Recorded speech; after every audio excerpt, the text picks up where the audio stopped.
The gunshot that killed her brother echoed through Hannah Dawson's mind as she rode into Wichita, Kansas. With nothing but the clothes on her back and blood money, she refused to touch hidden in her saddlebag. It was August of 1878, and the summer heat pressed down on the dusty streets like a physical weight. Hannah pulled her worn hat lower over her face, though she knew it did little to disguise her features. She had her brother's eyes, that distinctive pale green that had made Jacob Dawson recognizable across 3 territories. Those same eyes had gotten him hanged 2 weeks ago in a town 50 miles north, and Hannah had watched from the crowd, silent and grieving, knowing she could do nothing to save him. Jacob had been an outlaw for 5 years, robbing stage coaches and banks with a gang of men who cared nothing for human life. Hannah had begged him to stop, pleaded with him to leave that life behind, but he had laughed and told her not to worry her pretty little head about men's business. Now he was dead at 24, and she was alone in the world at 21 with a reputation she had not earned but could not escape. The people in their last town had known she was Jacob Dawson's sister. They had whispered behind their hands, refused to serve her in shops, and finally made it clear she was not welcome. She had not been part of his crimes, had actually worked honestly as a seamstress and laundress, but none of that mattered. The Dawson name was poison, and she carried it whether she wanted to or not. Wichita was supposed to be different. It was big enough that maybe no one would know her, would recognize that cursed family resemblance. She had money Jacob had sent her over the years, money she now knew was stolen, and it made her sick to think of using it. But she had little choice. She needed to eat, needed shelter, needed to find work so she could earn honest money and leave those blood-stained bills untouched. She guided her horse, a gentle mare named Clementine that had been her one faithful companion, toward what looked like a boarding house. The sign out front advertised clean rooms and reasonable rates. Hannah dismounted, her legs stiff from days of travel, and tied Clementine to the hitching post. The boarding house proprietor was a stern-faced woman in her 50s who looked Hannah up and down with sharp eyes. "You got money?" "Yes, madam," Hannah said quietly. "I am looking for a room and hopefully some work. I can sew, wash, cook, clean. I am a hard worker." "Name?" Hannah hesitated for just a moment. "Hannah Davis," she said, changing that final syllable, hating herself for the deception but knowing it was necessary. The woman's expression softened slightly. "Margaret Thompson. I have got a small room on the 2nd floor, meals included. $2 a week, paid in advance." Hannah carefully counted out the money from her coin purse, avoiding the larger bills hidden deeper in her bag. Mrs. Thompson pocketed it and handed her a key. "Room 4. Breakfast is at 6, supper at 6. You mind the rules, we will get along fine." "Thank you, madam. I truly appreciate it. As for work, you might try the dress shop on Douglas Avenue. Mrs. Chen is always looking for skilled seamstresses, or the hotel might need laundry help." Hannah nodded gratefully and carried her single bag up to the small room. It was clean, sparse, with a narrow bed, a washstand, and a wooden chair. The window overlooked the street, and she could hear the sounds of the town below: horses, wagon wheels, voices calling out greetings and farewells. She sat on the bed and allowed herself a moment to feel the weight of everything. Jacob was gone. Her parents had died of fever when she was 15, leaving Jacob to raise her, and he had done his best until he fell in with the wrong people. She had loved her brother despite his crimes, had mourned him even as she despaired at the choices he made. And now she was trying to build something from the ruins of the Dawson name, trying to prove that she was different, that she could be good and honest and worthy of respect. Tomorrow she would look for work. Tonight she would rest and pray for the strength to begin again. The next morning, Hannah woke before dawn, washed in the cold water from the pitcher, and braided her long brown hair into a neat coronet. She wore her best dress, a simple blue cotton she had made herself, and went down to breakfast feeling nervous and determined in equal measure. Several other boarders sat at the long table. Two older men who worked at the railroad, a young couple passing through on their way to Colorado, and a quiet woman who kept to herself. Hannah took a seat and accepted the plate of eggs and biscuits Mrs. Thompson offered, eating carefully and listening to the conversation around her. After breakfast, she ventured out into Wichita's morning bustle. The town was thriving, full of cattle trade and railroad business. Cowboys drove herds through the streets, and the air smelled of dust, livestock, and the promise of commerce. Hannah made her way to Douglas Avenue and found the dress shop Mrs. Thompson had mentioned. A small bell chimed as she entered. The shop was lovely, filled with bolts of fabric and ready-made dresses displayed on forms. A Chinese woman emerged from the back room, her dark hair pulled back in an elegant knot, her expression welcoming. "Good morning. May I help you?" "Good morning, madam. I am Hannah Davis and I am looking for work. Mrs. Thompson at the boarding house said you might need a seamstress. I am skilled with a needle, can do alterations, detailed work, anything you might need." Mrs. Chen studied her for a moment. "Show me your hands." Hannah held them out. They were work-worn but steady, the hands of someone who knew labor. "Can you do buttonholes?" "Yes, madam, and lace work, embroidery, fitting, pattern making." "I could use help. The cattle season brings many men to town and their wives want new dresses. Can you start today?" Relief flooded through Hannah. "Yes, absolutely. Thank you, Mrs. Chen. I will work hard, I promise you that. The pay is $1 a day. You work 6 days a week, 10 hours a day, Sundays off." It was fair, more than fair. Hannah accepted gratefully and spent the rest of the day learning Mrs. Chen's systems, taking measurements for a customer and beginning work on a dress alteration. Her fingers fell into the familiar rhythm of stitching, and for the first time in weeks, she felt something like peace. Days turned into weeks. Hannah settled into a routine. Work at the dress shop, meals at the boarding house, quiet evenings in her room reading borrowed books or working on her own sewing projects. She kept to herself, spoke politely to everyone, and tried to build a life that was small and honest and safe.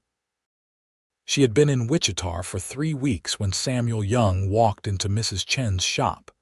Hannah was in the back room, working on a complicated alteration to a wedding dress, when she heard the bell. Mrs. Chen had stepped out to deliver a finished order, leaving Hannah to mind the shop. She set down her needle and went to greet the customer. The man standing in the shop looked out of place among the feminine frippery. He was tall, well over 6 feet, with broad shoulders and sun-browned skin. His dark hair was neatly trimmed, and his clothes, while clearly made for work, were clean and well-maintained. He held his hat in his hands and looked uncomfortable but determined. "Good afternoon, sir. How can I help you?" He met her eyes, and Hannah felt something shift in her chest. His eyes were a warm brown, direct and honest, and there was a kindness in his face that was immediately apparent. "Afternoon, madam. I am needing to get a shirt mended and maybe another one made if that is something you do here." "We certainly do. May I see the shirt that needs mending?" He pulled a neatly folded garment from the bag he carried. The shirt was good quality, but the shoulder seam had ripped and several buttons were missing. "Caught it on a fence post," he explained. "Made a mess of it." Hannah examined it professionally. "This is an easy repair. I can have it ready by Friday. As for a new shirt, I can certainly make one. I will need to take your measurements." He looked uncertain. "Is that something you usually do, or should I wait for Mrs. Chen?" "I have been working here for 3 weeks and have taken measurements for dozens of customers, sir. I assure you I am quite professional." A slight smile touched his lips. "I meant no offense, madam. I am just not used to such things." Hannah fetched her measuring tape and her notebook. "If you could remove your jacket, please." He shrugged out of his coat, and Hannah began the familiar process of taking measurements: shoulders, chest, arm length, neck. She worked efficiently, professionally, very aware of the solid strength of him, the way he stood perfectly still to make her job easier. "What is your name, sir? For the order." "Samuel Young. I've got a ranch about 5 miles outside of town." Hannah wrote it down. "And what fabric would you prefer, Mr. Young?" "We have cotton wool for winter, some linen." "Cotton is fine, something practical. I am not a fancy man." "I can see that," Hannah said, then blushed. "I meant no disrespect. I just mean you seem practical, sensible." "I will take that as a compliment." He was smiling again, and Hannah found herself smiling back. She showed him fabric samples, and he chose a sturdy blue cotton. She calculated the cost, and he paid half up front without question. "The shirt will be ready in 2 weeks, the mending by Friday, as I said." "I appreciate it, Miss Davis, Hannah Davis." "Pleased to meet you, Miss Davis. I will see you Friday." After he left, Hannah stood for a moment, her heart beating a little faster than usual. She told herself not to be foolish. He was just a customer, nothing more. But there had been something in his eyes, a steadiness and decency that called to her. She pushed the feeling aside and returned to her work. Samuel Young returned on Friday as promised. Hannah had the mended shirt wrapped in brown paper, and she handed it to him with a professional smile. "Perfect work, Miss Davis. I am grateful." "You are very welcome, Mr. Young." He hesitated, turning his hat in his hands. "I was wondering if you might give me your opinion on something." "Of course. I am planning to attend a dance at the town hall next Saturday. I was thinking I might need a new vest, something a bit more presentable than my everyday wear. Would you have time to make something like that?" "Certainly. Let me show you some patterns." They spent 20 minutes looking at designs and fabrics. Samuel was decisive once he understood his options, choosing a simple but elegant vest in dark gray wool. Hannah took his measurements again, trying to ignore how aware she was of his presence, the way he smelled of soap and sunshine and leather. "Will you be attending the dance, Miss Davis?" he asked as she wrote up the order. "Oh, I do not think so. I am fairly new in town and do not know many people." "That is exactly why you should attend. It is a good way to meet folks. Wichita is a friendly town for the most part." "Perhaps," she said non-committally. "I hope you will consider it. A lady like you should not spend all her time working." Hannah felt a warmth spread through her chest but kept her expression neutral. "I will think about it.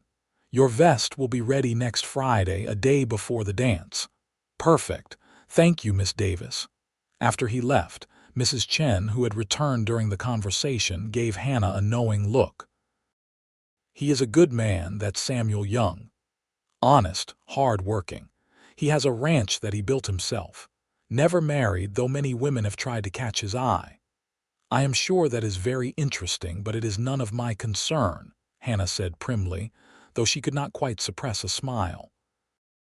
"Of course not," Mrs. Chen said, her own smile suggesting she did not believe that for a moment. Over the following week, Hannah found herself thinking about Samuel Young more than she should. She worked on his vest with particular care, making sure every stitch was perfect. She told herself it was professional pride, but she knew it was more than that. On Friday, he came to collect the vest. He tried it on right there in the shop, and Hannah had to admit he looked remarkably handsome in it.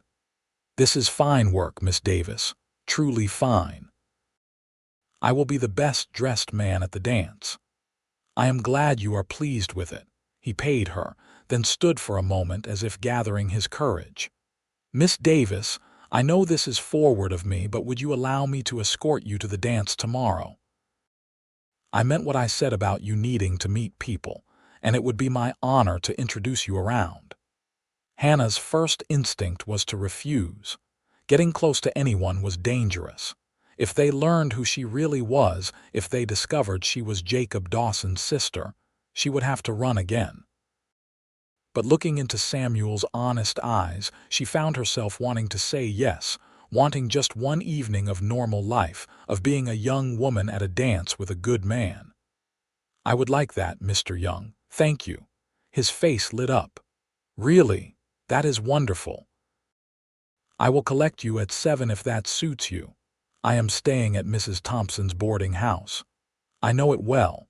I will see you tomorrow evening, Miss Davis." After he left, Hannah pressed her hands to her flushed cheeks. What was she doing? This was foolish, dangerous even. But oh, how she wanted just one night to be Hannah Davis, respectable seamstress, not Hannah Dawson, Outlaw's sister. She had one nice dress, a green cotton with cream lace that she had made herself. She spent Saturday afternoon pressing it carefully, arranging her hair and trying to calm her nervous excitement. Mrs. Thompson noticed her preparations and smiled approvingly. "Going to the dance with Samuel Young. That is good. He is a fine young man. Been on his own since his parents passed some years back. Built that ranch from nothing. He seems very kind," Hannah said carefully. "Kind and decent and honest. Those are rare qualities in a man. You could do a lot worse." Samuel arrived precisely at 7, looking handsome in a dark suit with the vest she had made. He offered his arm, and Hannah took it, feeling like she was stepping into a dream. The town hall was decorated with lanterns and bunting, and a small band played lively music. Samuel was true to his word, introducing Hannah to what seemed like half the town. She met shopkeepers and ranchers, families and single folk, and everyone seemed genuinely friendly. "See," Samuel said, "I told you Wichita was welcoming." They danced, and Hannah was surprised by how well Samuel moved, how naturally he led her through the steps. Being in his arms felt right in a way that both thrilled and terrified her. "You are a wonderful dancer, Mr. Young. Please call me Samuel. And you are quite graceful yourself, Hannah." "May I call you Hannah?" "Yes, I would like that." They sat out a few dances, talking about everything and nothing. Samuel told her about his ranch, how he raised cattle and horses, how he dreamed of building it into something substantial. Hannah told him carefully edited stories of her life. Growing up in Missouri, learning to sew from her mother, coming to Kansas to start fresh. It was not entirely false, but she left out the crucial parts, the parts that would change how he looked at her. "What brought you to Wichita specifically?" he asked. "I needed a new beginning," she said simply. "Sometimes a person needs to leave the past behind and start over." He nodded thoughtfully. "I understand that. I think everyone deserves a second chance at happiness." The words made her throat tight with emotion. If only he knew how much she needed that second chance, how desperately she wanted to deserve it. As the evening wound down, Samuel drove her back to the boarding house in his wagon. The night was clear, stars blazing overhead, and the summer air was finally cooling. "I enjoyed this evening very much," Samuel said. "More than I have enjoyed anything in a long time." "So did I. Thank you for inviting me. Might I call on you again? Perhaps take you to dinner or for a drive on Sunday?" Hannah knew she should say no, should protect both of them from the inevitable pain of discovery, but she could not make herself refuse. "I would like that." He smiled, and in the lamplight from the boarding house, he looked young and hopeful. "Sunday, then. I will collect you after church if you attend." "I do."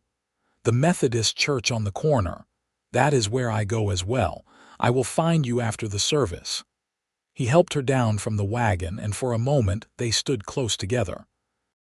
Hannah thought he might try to kiss her, but he simply touched his hat respectfully. "Good night, Hannah. Sleep well." "Good night, Samuel."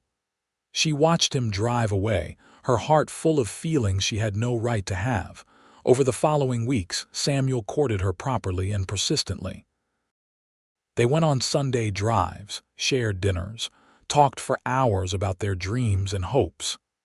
Hannah fell in love slowly and then all at once, unable to resist his kindness, his humor, his fundamental decency.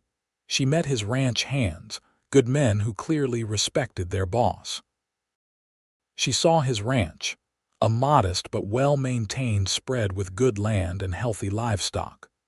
Samuel showed her everything with pride, and she could see the future he was building.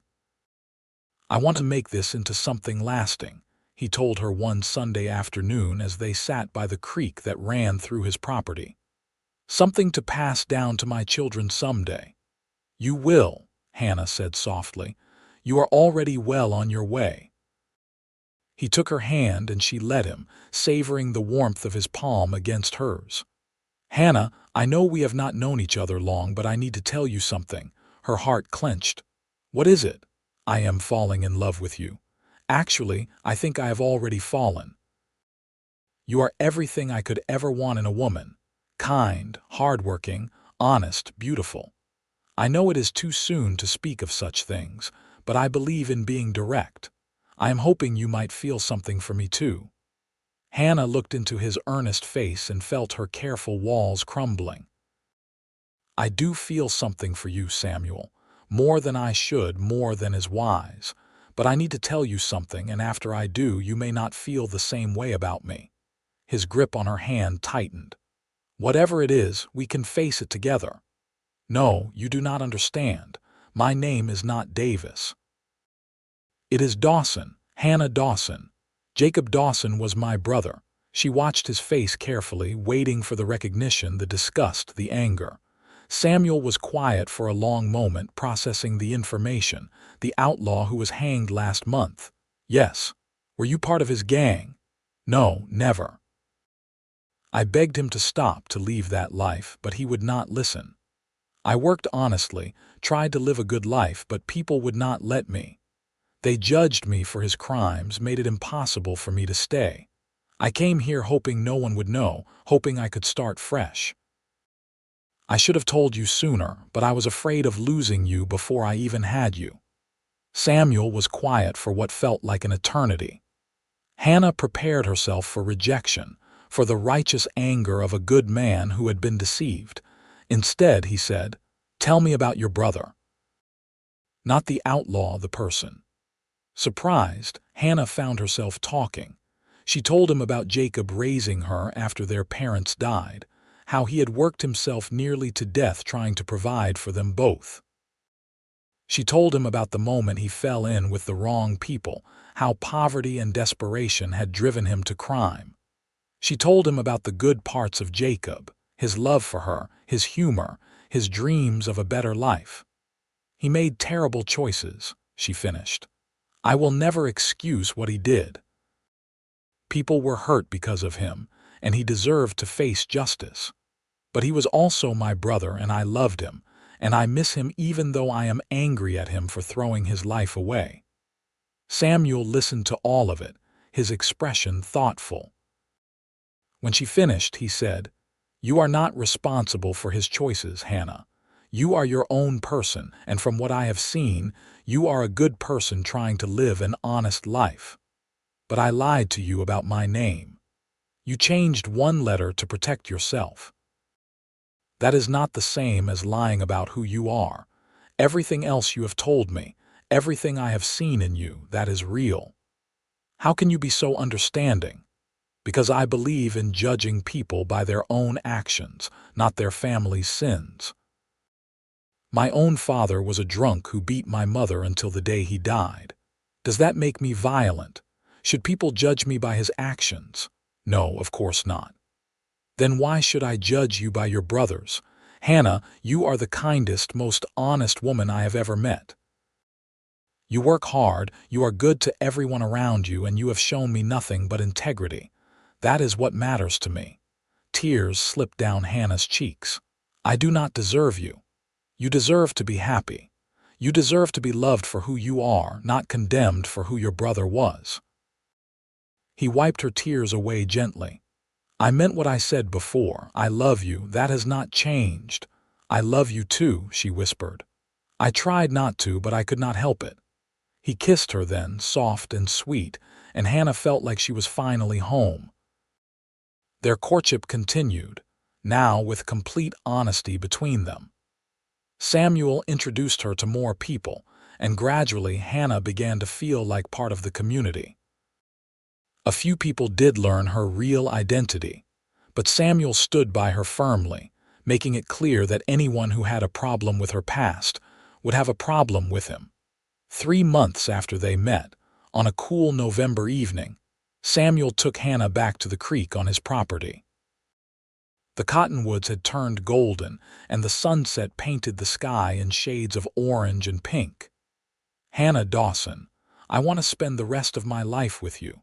I want to build a future together, raise children together, grow old together. Will you marry me and become Hannah Young?"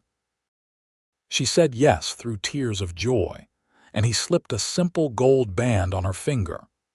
They were married in January of 1879 at the Methodist Church, with Mrs. Chen and several of Samuel's ranch hands standing witness. Hannah wore a dress she had made herself, white silk with lace at the collar and cuffs, and she carried a bouquet of dried flowers since nothing bloomed in the Kansas winter. As she walked down the aisle to where Samuel waited, she thought about the journey that had brought her here. Her brother's death, her desperate flight, the fear and shame she had carried. And now this, a good man offering her his name, his home, his heart.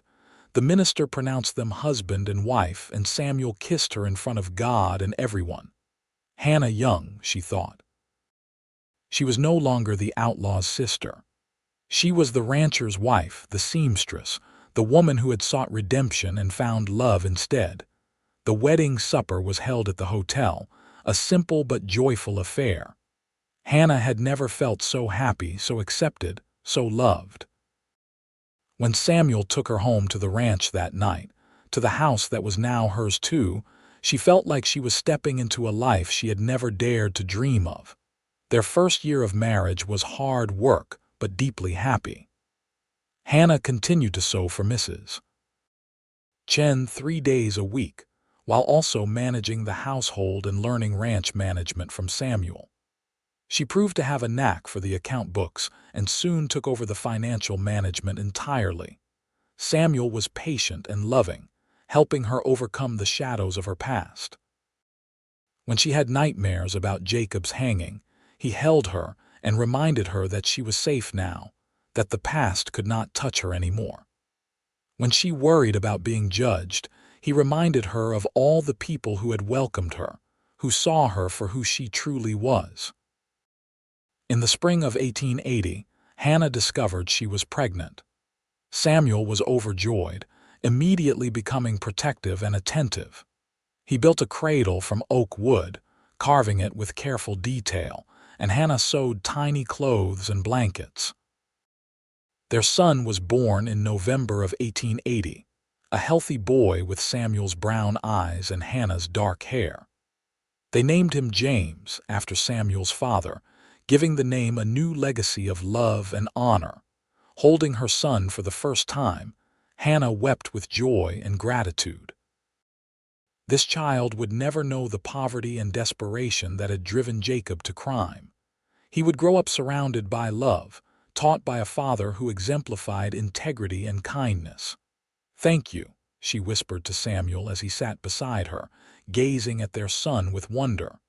"For what?" "For seeing past my history, for giving me this life, for loving me when I did not think I deserved to be loved. Hannah, you have always deserved love. I am the lucky one. You brought light into my life, purpose and joy I never knew I was missing." The years passed in a rhythm of seasons and growth. The ranch prospered under their joint management. Hannah's sewing business grew too, as word spread of her skill and reliability. They became respected members of the Wichita community, known for their generosity and kindness. In 1882, they had a daughter they named Sarah, a bright-eyed child who had her father's smile. In 1884, another son arrived whom they called Thomas. The house rang with children's laughter, and the ranch thrived with purpose. Hannah sometimes thought about Jacob, about the path his life had taken versus the path hers had found. She mourned the waste of his potential, the pain he had caused, but she no longer carried guilt for his choices. She had built her own life, made her own choices, and they were good ones. One evening in the summer of 1885, Hannah and Samuel sat on the porch as the sun set, watching their children play in the yard. James was nearly 5, running through the tall grass with his sister toddling after him, while baby Thomas slept in Hannah's arms. "You ever regret it?" Hannah asked quietly. Taking a chance on the outlaw's sister, Samuel took her hand, raising it to his lips to kiss her knuckles. "Not for a single moment. You are the best thing that ever happened to me. You and these children, this life we have built. It is more than I ever dreamed possible." I feel the same way. Sometimes I cannot believe this is real, that I get to keep this happiness. You do get to keep it. You earned it through your courage and your goodness. You chose redemption, chose to be better than your circumstances, and that took real strength. Hannah leaned against him, feeling the solid warmth of his shoulder. "You saw my heart when no one else would. You offered me your name and gave me a future. I will spend the rest of my life being grateful for that. And I will spend the rest of mine showing you that you deserve every bit of happiness you have."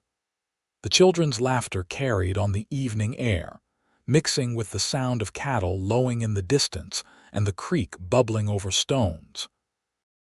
It was the sound of home, of peace, of a life built on love and second chances. As darkness fell, and they gathered the children inside, Hannah reflected on how far she had come. From the desperate young woman who rode into Wichita 7 years ago carrying shame and fear to this, a wife, a mother, a businesswoman, a valued member of the community. The Dawson name no longer defined her. She had become Hannah Young, and that name represented everything good she had built. The years continued to pass with their mixture of joy and challenge, as all lives do. The ranch expanded, and Samuel hired more hands to help manage the growing operation. Hannah's sewing business became so successful that Mrs. Chen made her a partner in the dress shop. Together they opened a second location, giving employment to several other women who needed work. In 1887, twin girls arrived, tiny and perfect, whom they named Lucy and Lily. The house was chaos with 5 children, but it was happy chaos, full of love and noise and life. Samuel proved to be a wonderful father, patient and playful, teaching his sons to ride and rope while also teaching his daughters that they could do anything they set their minds to. James grew into a serious, thoughtful boy who loved books and learning. Sarah was spirited and adventurous, always climbing trees and exploring the creek. Thomas was gentle and kind, collecting injured animals and nursing them back to health. The twins were still too young to show their distinct personalities, but they were adored by their older siblings.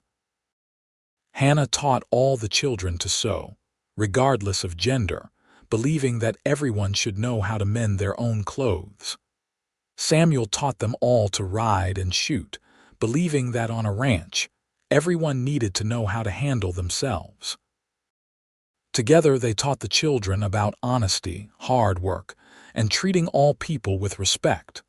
One day in 1888, a man came to the ranch looking for Hannah. He was older, weathered, with eyes that had seen too much hardship. Samuel met him at the gate, protective, while Hannah watched from the porch with baby Thomas on her hip. "I am looking for Hannah Dawson," the man said. "I was told she might be here." "Who is asking?" Samuel's voice was hard. "Name is Robert Miller. I rode with her brother for a time before I came to my senses and left the gang." Hannah's blood ran cold. She handed Thomas to Sarah and walked down to the gate. "I am Hannah Young, formerly Dawson. What do you want?" The man looked at her with sad eyes. "I wanted to tell you I am sorry. I was there when your brother fell in with us. I should have steered him away, but I was young and stupid and I did not. His death weighs on me, and I wanted you to know that he talked about you all the time. He loved you, and he regretted that his choices hurt you." Hannah studied him carefully. "What are you doing now, Mr. Miller?" "I've got a job at the feed store in town. Been straight for 5 years now. Married a good woman who helps me stay that way. I am trying to make amends where I can." "Did my brother hurt anyone during the robberies?" "I never knew the details." Robert shook his head. "No, madam. He was never violent. He drew his gun but never fired it at a person. He was not a killer, just a thief. I know that does not make it right, but I thought you should know." "Thank you for telling me. I appreciate you coming here." "You have got a good life here," Robert said, looking around at the ranch at the children watching from the porch. "Jacob would have been happy to know you ended up all right." After he left, Samuel put his arm around Hannah. "You all right?" "Yes." "It is strange, but I think I needed to hear that. Needed to know that Jacob remembered me at the end, that he had some regrets. Does it change anything?" "No. He still made his choices and I made mine, but it gives me some peace knowing he was not entirely lost." That evening, after the children were in bed, Samuel and Hannah sat together in their bedroom. It was a comfortable room now, furnished with pieces they had chosen together, decorated with small touches that made it theirs. "I never asked you this," Samuel said. "But did you ever use any of the money Jacob sent you?" "No. I kept it hidden, not sure what to do with it. It felt wrong to spend it, but I did not know how to give it back." "How much was there?" "Nearly $300. Samuel whistled low. "That is a substantial sum." "Do you still have it?" "Yes, hidden in the bottom of my sewing basket. I have been too afraid to even look at it." "What if we used it for something good? Put it toward the school fund or help families in need. Turn that blood money into something that helps people." Hannah felt a weight lift from her chest. "Yes, yes, I would like that. It will not erase what Jacob did, but at least something good can come from it." Over the following months, they carefully and anonymously donated the money to various causes. The school, the church, families who had fallen on hard times. Each donation felt like removing a stone from the burden Hannah had carried. By the time the money was gone, she felt lighter, freer, as if Jacob's ghost had finally been laid to rest. In 1890, Samuel and Hannah celebrated their 11th wedding anniversary. They hired a woman from town to watch the children and went to the hotel in Wichita for dinner, a rare evening just the two of them. 11 years, Samuel said, raising his glass of wine. "Sometimes it feels like 11 days, other times like we have been together forever." "I know what you mean. I cannot remember my life before you, cannot imagine my life without you. You have given me everything I could ever want, Hannah. Children, a home full of love, a partnership I treasure. You have made me happier than I knew was possible." "You saved me," Hannah said simply. "I was lost and ashamed and afraid, and you saw past all of that. You gave me a chance to be someone better, someone worthy. You were always worthy. I just helped you see it." They talked long into the night, reminiscing about their years together, making plans for the future. The children were growing, and soon James would be old enough to take on real responsibilities around the ranch. Samuel dreamed of expanding their horse breeding operation, and Hannah wanted to write a book on sewing techniques that could be published and distributed. "We have built something remarkable," Samuel said as they walked back to the boarding house where they were staying the night. "Not just the ranch or the business, but this family, this life. It is more than most people get." "It is more than I ever thought I deserved," Hannah admitted. but I am learning to accept that maybe I do deserve it after all.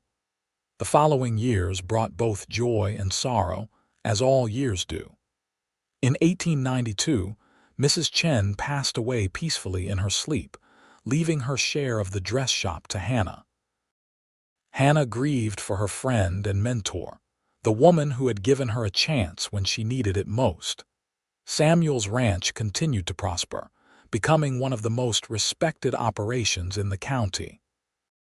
He was asked to join the Cattlemen's Association and was known for his fair dealing and good judgment. Hannah's dress shop employed 6 women and had customers from across Kansas. In 1893, James turned 13 and officially became his father's right hand on the ranch. He was tall like Samuel, with a quick mind for figures and a natural way with animals. Sarah, at 11, showed a talent for breaking horses that surprised everyone.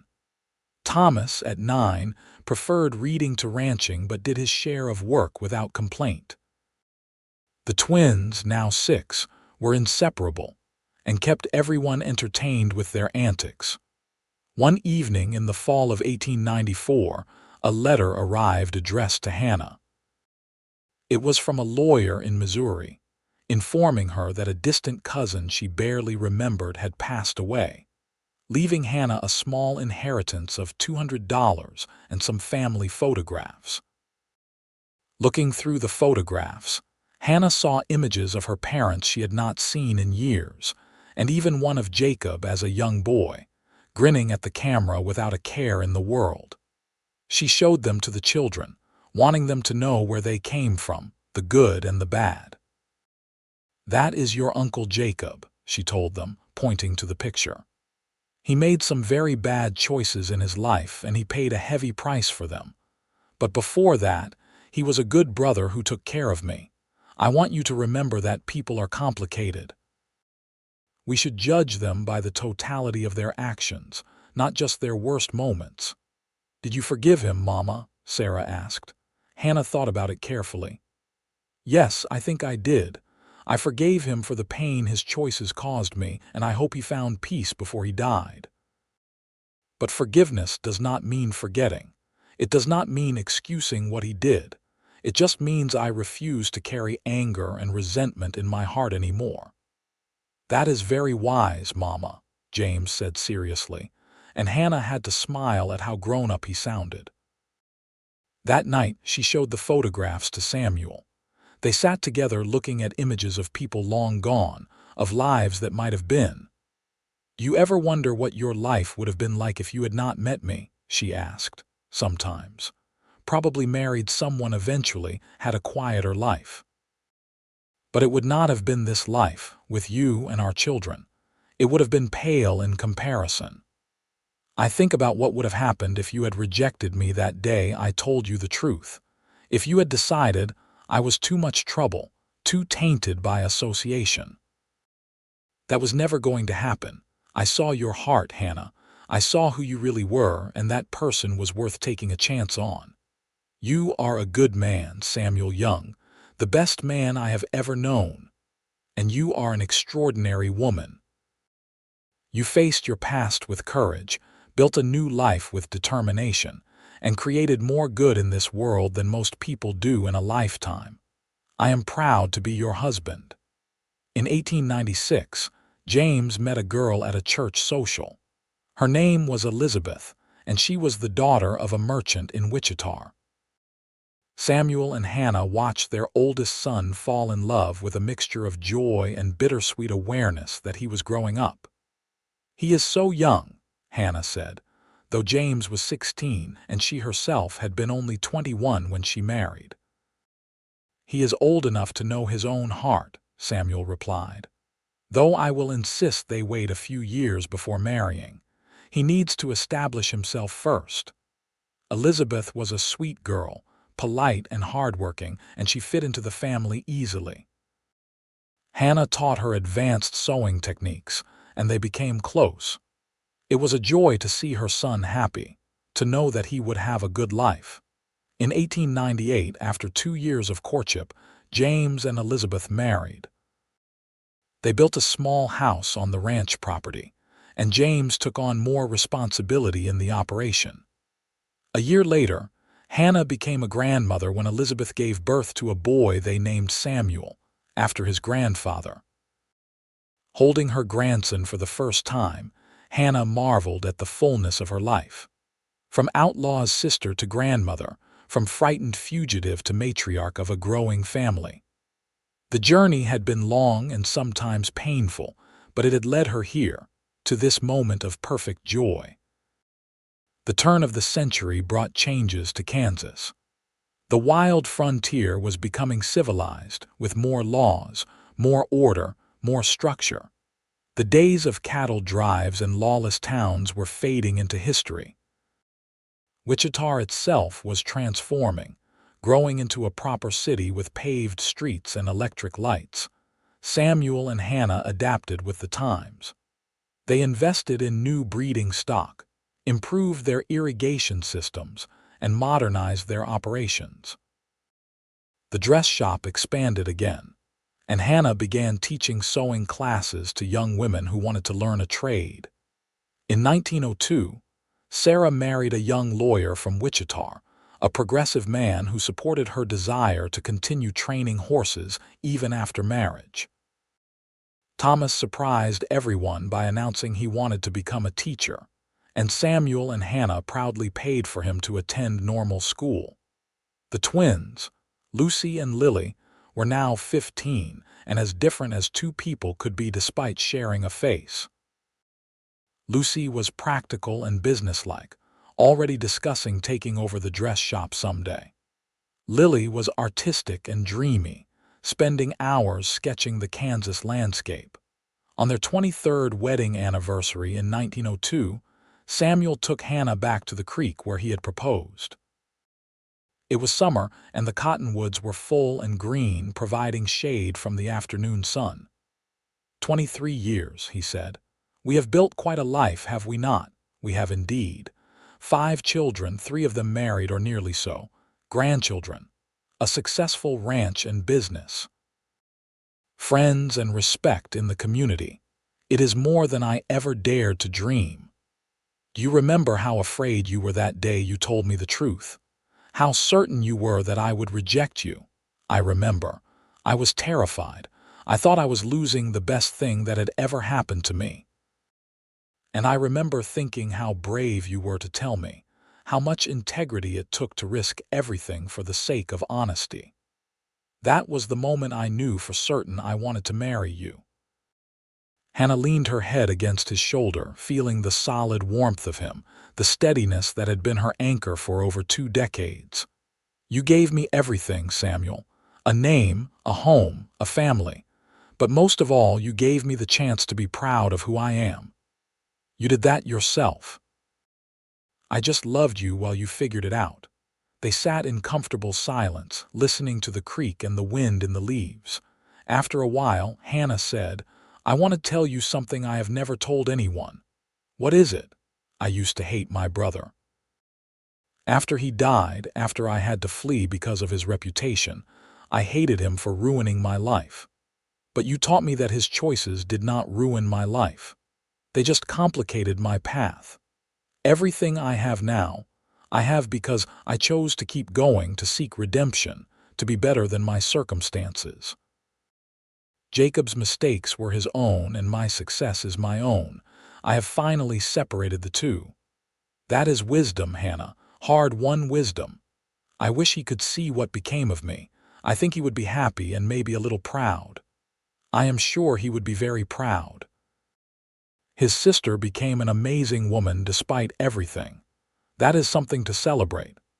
As the sun set, painting the sky in shades of gold and pink, Hannah felt a profound sense of peace. She had sought redemption, but what she found was so much more. Love, family, purpose, and a place in the world that was truly hers. The years continued to pass, each one bringing its own joys and challenges. In 1905, Thomas graduated from normal school and took a teaching position in Wichita. Lucy, at 20, became the manager of the dress shop. Lily sold her first painting to a gallery in Kansas City. More grandchildren arrived, filling the ranch with noise and laughter. Samuel and Hannah settled into the role of grandparents, spoiling the children and then sending them home to their parents. They still worked, but at a more relaxed pace, having earned the right to enjoy the fruits of their labor. In 1907, on a crisp autumn day, a young woman came to the dress shop. She was clearly nervous, twisting her hands as she approached Hannah. "Mrs. Young, my name is Catherine Holmes. I was wondering if I could talk to you." "Of course, dear. How can I help you? I heard that you used to be Hannah Dawson, that your brother was Jacob Dawson, the outlaw." Hannah felt a familiar clench of anxiety, though it was much fainter now than it used to be. "That is true. Is there something you need? My brother is in jail. He made some bad choices, got involved with the wrong people. Everyone in town treats me like I am guilty too, like his crimes are my crimes. I do not know what to do or where to go. Someone told me you might understand." Hannah looked at this young woman, so clearly lost and afraid, and saw herself at 21. "I understand better than you know. Sit down and let me tell you my story." She spent the next hour talking to Catherine, telling her about Jacob, about fleeing to Wichita, about finding work and community and eventually love. She talked about shame and redemption, about building a new life and learning to forgive herself for things that were not her fault. "You are not responsible for your brother's choices," Hannah told her firmly. "You are only responsible for your own. What kind of person do you want to be?" "A good person, an honest person, someone people respect." "Then be that person. Work hard, treat people with kindness, live with integrity. It will not be easy and some people will judge you unfairly. But there are good people in this world who will see you for who you are, not who your brother is. Like your husband saw you. Exactly like that. Samuel saw my heart when I could barely see it myself. He offered me his name and his love, and he gave me the chance to build the life I deserved. You deserve that chance too." Catherine left with hope in her eyes, and Hannah felt like she had come full circle. She had been the lost young woman seeking redemption, and now she could offer guidance to someone walking the same path. That evening, she told Samuel about the encounter. "It felt right, helping her. Like maybe all my struggles meant something beyond just my own life. They did mean something. They made you into the woman you are, strong, compassionate, wise. And now you can help others because you have walked that difficult road yourself." In 1910, Samuel and Hannah celebrated their 31st wedding anniversary. They were both in their 50s now, their hair showing silver, their faces marked by sun and time. But their love had only deepened over the years, growing richer and more comfortable. They had 9 grandchildren now, with more likely on the way. James managed the ranch alongside his father, and his son young Samuel was already learning to ride. Sarah had 3 children and a thriving horse training business. Thomas taught at the school and had recently published a book on education reform. The twins were both married, Lucy to a businessman and Lily to a fellow artist. "We should write our story down," Hannah said one evening as they sat on the porch watching the sunset. "For the grandchildren, so they know where they came from." "That is a good idea. You should write it. You have always had a way with words." So Hannah began writing. She wrote about growing up in Missouri, about losing her parents and watching her brother descend into crime. She wrote about the fear and shame of being the outlaw's sister, the desperation of fleeing to Wichita with nothing but hope. She wrote about meeting Samuel, about the kindness in his eyes and the steadiness of his character. She wrote about falling in love, about the terror of confessing her true identity, and about the moment he chose to love her anyway. She wrote about building their life together, the hard work and the joy, the children and the challenges, the growth of the ranch and the business. She wrote about forgiveness, redemption, and the power of love to transform a life. When she finished, she had filled a leather-bound journal with her story. She gave it to Samuel to read first. He read it over the course of several evenings, and when he finished, there were tears in his eyes. "This is beautiful, Hannah. It is honest and true and full of heart. Our grandchildren will treasure this. I wanted them to know that no matter where they come from, no matter what difficulties they face, they can choose who they want to be. They can build a life worth living if they have courage and integrity. You have always had both those things in abundance. That is what I first loved about you and what I still love about you today."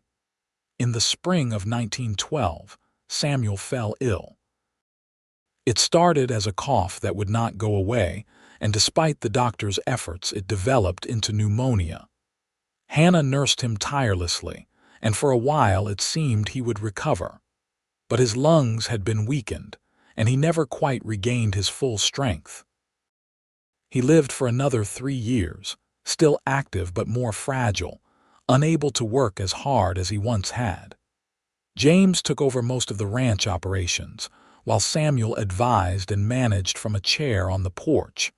Hannah treasured those years, knowing they were precious. They talked for hours, reminiscing about their life together, making sure nothing important was left unsaid. Samuel met 2 more great-grandchildren, holding them with gentle hands and a grandfather's pride. In the winter of 1915, Samuel passed away peacefully in his sleep with Hannah beside him. He was 62 years old, and they had been married for 36 years. Hannah grieved deeply. Samuel had been her partner, her best friend, the love of her life. He had seen her when no one else would, loved her when she thought herself unlovable, and built a life with her that exceeded her wildest dreams. But she did not fall apart. She was stronger than that, made strong by the very life Samuel had helped her build. She continued to manage the dress shop, to be a mother and grandmother and great-grandmother. She carried his memory in her heart and honored him by living fully, just as he would have wanted. In 1918, Hannah was 61 years old. The world was changing rapidly. There was a war in Europe, women were fighting for the vote, and Kansas itself was barely recognizable from the wild frontier of her youth. She sat on the porch of the ranch house, surrounded by children and grandchildren and great-grandchildren who had gathered for a family reunion. James, now 48 and silver-haired, managed the ranch that his father had built. Sarah, still breaking horses at 46, told stories that made everyone laugh. Thomas, the teacher, organized games for the children.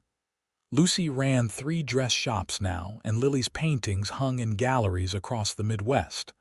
"Grandma, tell us the story," one of the great-grandchildren begged. "Tell us how you and Grandpa Samuel met." Hannah smiled, holding the leather journal she had written so many years ago. "Well, it was 1878, and I rode into Wichita with nothing but hope and fear." She told the story as she had many times before, watching the children's faces light up with interest. She told them about being the outlaw's sister, about finding work and meeting a kind cowboy who saw past her history. She told them about falling in love, about redemption and second chances. "Your grandfather was the best man I ever knew," she finished. "He taught me that we are not defined by where we come from or what others have done. We are defined by our own choices, our own integrity, our own hearts. He offered me his name when I was nobody, and he made me feel like I was somebody worth loving. That is what love does. It sees you truly and loves you anyway." The children listened raptly, and Hannah could see them absorbing the lesson. They would carry this story forward, these children of ranchers and businesswomen, teachers and artists.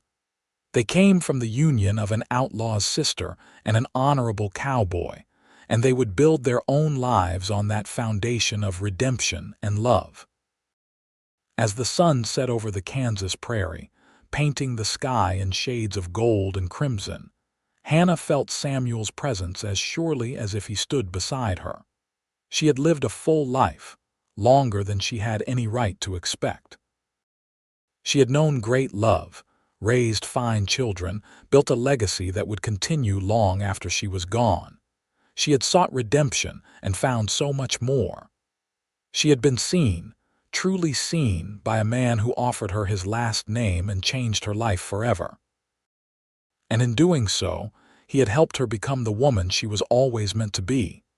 Hannah lived for another 12 years, passing away peacefully in 1930 at the age of 73. She died surrounded by her family, in the house Samuel had built, on the ranch they had expanded together. Her last words were about Samuel, telling her children that she was ready to see him again. At her funeral, the church was packed with people whose lives she had touched. There were women she had employed and taught, families she had helped, young people she had mentored. The minister spoke of her generosity, her integrity, and her courage in building a life of purpose from difficult circumstances. James read from the journal his mother had written, sharing the story of Hannah and Samuel with everyone gathered. There was not a dry eye in the church, as he described how his father had seen past reputation to the heart of the woman he loved, how he had offered his name and his future to someone the world had judged and found wanting. "My mother taught us that redemption is always possible," James said. "That we are not prisoners of our past, but architects of our future." She lived that truth every day, and she did it with grace, courage, and love. My father saw her heart, and in doing so, he gave all of us the gift of her remarkable life. Hannah was buried next to Samuel on a hill overlooking the ranch. Her headstone read, "Hannah Young, beloved wife, mother, and grandmother. She sought redemption and found love. 1857–1930. The ranch continued through the generations."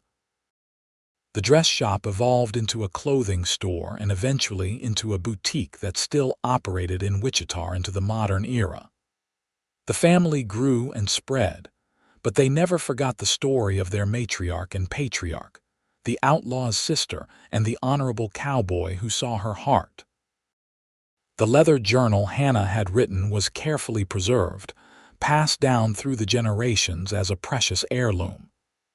In it, each new generation read the story of courage and redemption, of judgment overcome and love triumphant. They read about a young woman who refused to be defined by her brother's sins, and a young man who refused to let others' opinions dictate his heart.